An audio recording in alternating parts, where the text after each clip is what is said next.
Twina new constitution, twina watho mweru wigie Community Land Act uria urauga ati group iria cikoragwo igitongorio kana ire thiini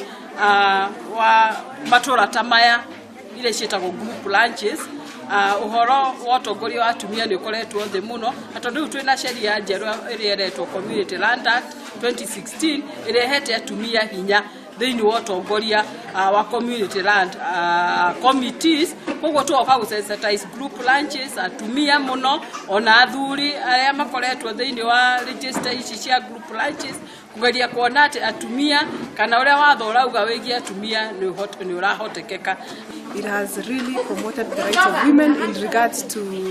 the fact that they now will be included in the community land register, which is the register that shows the people who collectively own shares in that land, and we celebrate that as again after a long time their name gonna be registered in the community land register on their own right, not because they are married to someone or they are not married to somebody, but on their own right, and that they can actually run for this position and become members of the committee.